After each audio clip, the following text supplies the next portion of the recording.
Hey, what is up YouTube? I just wanted to record a quick video showing you an update of my build, and some of you have been asking on previous videos as well as on my stream, which you may have caught and see me running this new build. But essentially, we're using this chest which is currently embroiled in controversy. There's a lot of content creators who have talked about this topic, so you can catch their videos, and I won't go into too much detail on what this is, but essentially it is currently a chest piece called the temporalis chest, which drops in the Trial of the Sekimas in a no-hit run, allowing you to be able to make use of this chest to essentially blink infinitely in your maps, as you can see over here. So currently, this is the latest update to my build to be able to traverse your maps quickly and how I was able to achieve this. Long story short, currently the chest is the cheapest it will ever be, in my opinion, in Path of Exile 2. So I would say if you have the spare cash and you want to move faster in maps, not just on this build, but any build, this is going to be how you can probably make use of this chest, and I'll describe how I was able to achieve the defenses by switching out our chest piece to the temporalis silk road for mapping. So currently it is sitting at about 20 divines on trade. Let me just pull it up over here. And there is so many of them on the market right now. Currently 687, but I think people have seen it to be over 1,000 as Reddit has posted at some point. But currently at 20 divines, it's an absolute steal. But do keep in mind that this is might be fixed in the future. The price will probably go up once this gets completely fixed, and it may be the final remnants of the final pieces of temporalis that people have duped in the Trial of the Sekimas, so do keep that in mind. In my opinion, there has been a lot of these chest pieces already populated out in the market, and it's very unlikely that GGG will remove all the duped pieces of this. So it'll be fairly safe, and currently at very, very reasonable prices. Historically, it was up to 200 plus divines even. I bought mine at 49 divines just 2 days back. And just 3-4 days ago, it was at 60 divines. So currently at 20 divines is an absolute steal. So I just wanted to make a quick video about how I've made use of the temporalis chest to be able to move faster in maps, as you have seen in a quick showcase at the start of the video. So that aside, so what has changed from my previous iteration of the build? And that is, of course, the chest in mention, that is the temporalis silk road, and what we are making use of is this last line over here, which reduces skill cooldown by a certain amount. In this case, it's 3-point-something seconds. And this essentially allows us to reduce the cooldown of blink, to allow us to infinitely blink through the maps and traverse a lot quicker. Next is going to be the boots, which I switched to an evasion pair of boots. Movement speed is no longer mandatory on this build. You can go for a lower roll. As you can see, traversing terrain, traversing distance in maps, majority of it is going to be done using blink, so movement speed is less important now. So if you do want to save some divines, you can aim for a lower movement speed boots to be able to have something cheaper while still getting all the defenses and resistances that you would need. Apart from an evasion pair of boots, an evasion energy shield pair of boots will also be okay in this situation.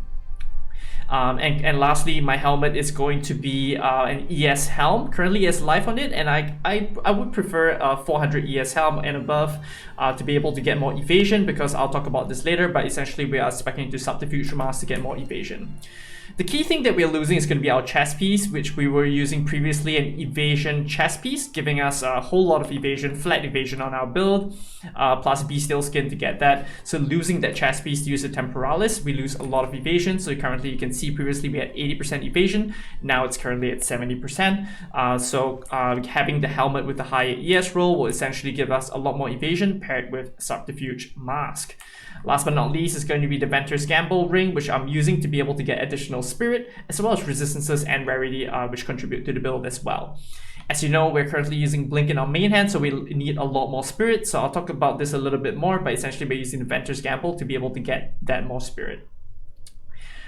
Moving on to the gems. So what has changed? So the total auras that we used previously, we used 95 spirit worth of auras, and that is windancer for 30, ghost dance for 30, clarity for 10, precision for 10, and cannibalism for 15. And that's a total of 95 spirit. And essentially with that build, we didn't need to get any more spirit on our gear to be able to achieve that.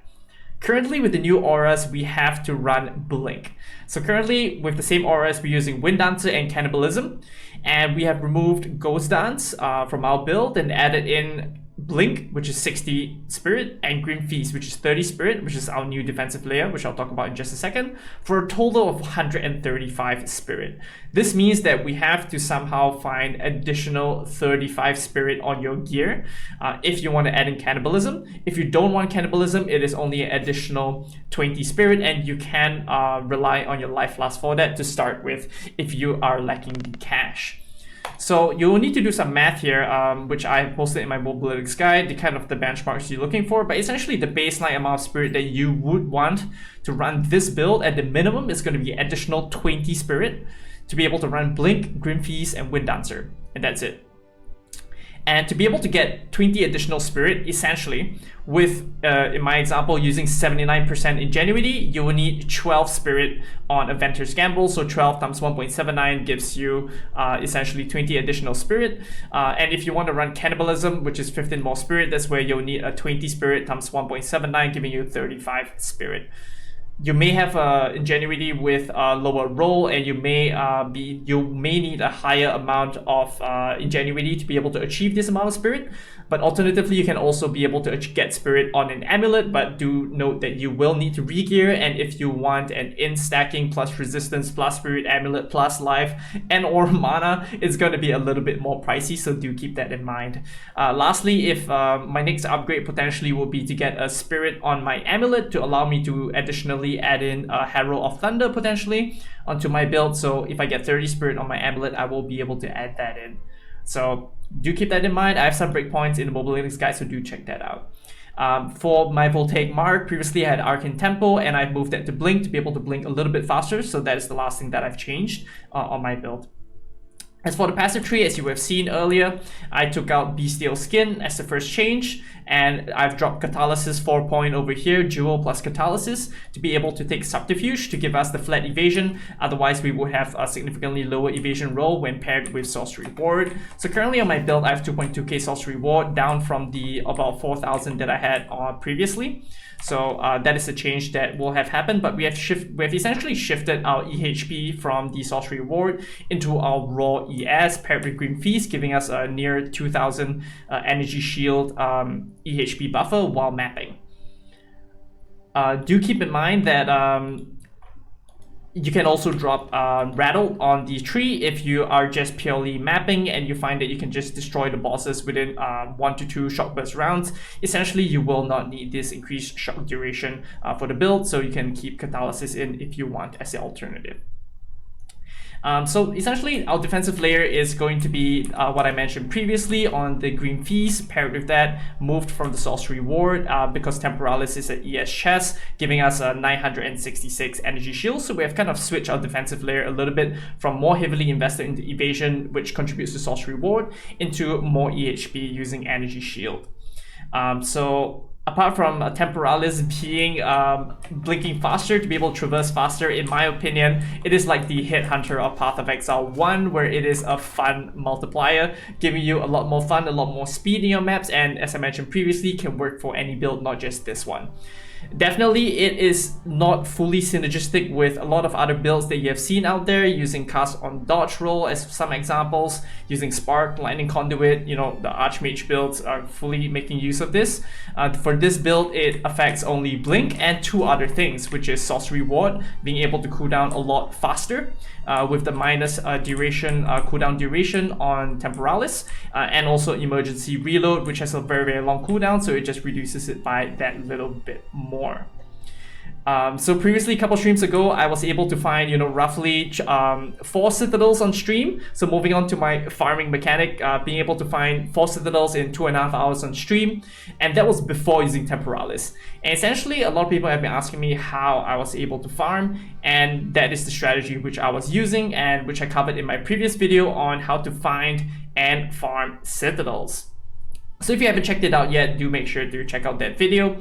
And that was before using temporalis. So with this temporalis, I'm able to capitalize a lot quicker. And essentially, this strategy is very nice because you don't need to set up a huge load of towers before you're able to run Juice Breach map. So I think there's a couple of videos on YouTube now covering how to juice. And essentially the Citadel farming strat is a complete opposite of those strategies where you need to stack rarity on your build, set up your whole towers in the area, and then run those Juice Breaches, which are getting lower and lower in price for the Breach Stones as more and more people are farming Breaches.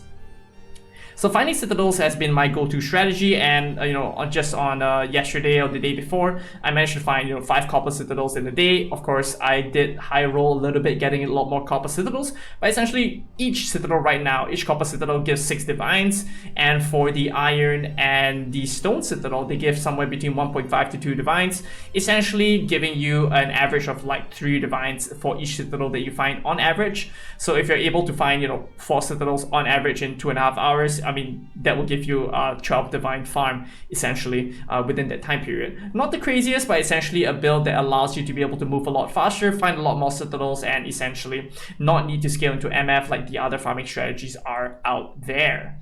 So essentially that's what I wanted to talk about, a quick update on my build as well as the farming strategy that I'm currently using to farm some of my divines. I'm planning to roll a new character in the coming days, so I'm currently farming some more divines just to finish up my build, which you guys can look forward to. It's going to be a gemling 1 blast man build. Hopefully it works out, and yeah, I'll definitely make a video if it does work out, so do catch it in subsequent videos. And if you like the video, feel free to like, share, and subscribe, and I will catch you in the next one.